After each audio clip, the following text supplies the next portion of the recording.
Jacket அல்லது சுடிதாரில் உங்களுக்கு கழுத்து பீஸ் வந்து ஸ்ட்ரெயிட்டான பீஸ் தான் கிடச்சிருக்கு, அதாவது கிராஸ் பீஸ் கட் பண்ணி எடுக்க அப்படின்ற பட்சத்தில் நீங்கள் வந்து அந்த ஸ்ட்ரெயிட் பீஸவே வந்து ரவுண்ட் நெக்கில் வச்சு டிச் பண்ணலாம். அது எப்படி டிச் பண்ணுறது அப்படின்றத வந்து நான் அந்த ஷார்ட்ஸில் உங்களுக்கு சொல்கிறேன். அதாவது நம்ம ஃபஸ்ட்டு வைக்கும் போல் குட்டி குட்டி ஃப்ளீட்ஸ் வச்சிடணும்.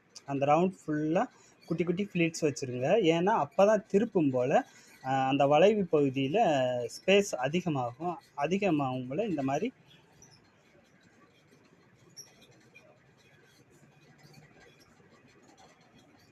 நம்ம திருப்பி இப்படி மடக்கி வச்சு தைக்கும் போல் அது வந்து ஃபினிஷிங் வந்து நீட்டாக தெரியும். அதாவது ஒரு மாதிரி இழுத்துக்கிட்டு இருக்காது, ஃபினிஷிங் வந்து நீட்டாக வரும்.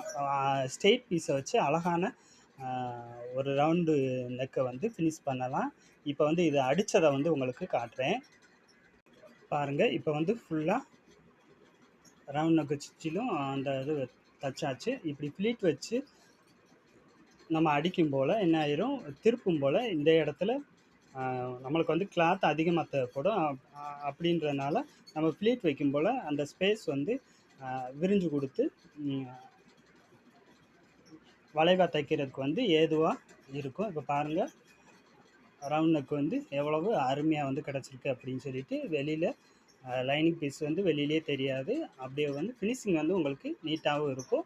ஸ்ட்ரெயிட் பீஸ் வச்சு இதே மாதிரி ட்ரை பண்ணி பாருங்கள். உங்களுக்கு எப்படி வந்துச்சு அப்படின்றத கமெண்ட்ஸில் சொல்லுங்கள். அதாவது சுடிதாராக இருக்கட்டும், ப்ளவுஸாக இருக்கட்டும், எதுவாக இருந்தாலும் உங்களுக்கு வந்து லைனிங் கிளாத்தோ அல்லது மெயின் கிளாத்தோ ரொம்ப கம்மியாக இருக்குது, அதில் வந்து ஸ்ட்ரெயிட் பீஸ் மட்டும்தான் எடுக்க முடியும், அதில் கிராஸ் பீஸ் எடுக்க முடியாதுன்ற பட்சத்தில் இந்த மாதிரி ஸ்ட்ரெயிட் பீஸு அதிகமாக போட்டு அதில் குட்டி குட்டியாக ஃப்ளீட் வச்சு அடித்து திருப்பி பாருங்கள். ஒரு அருமையான ஃபினிஷிங் கிடைக்கும்.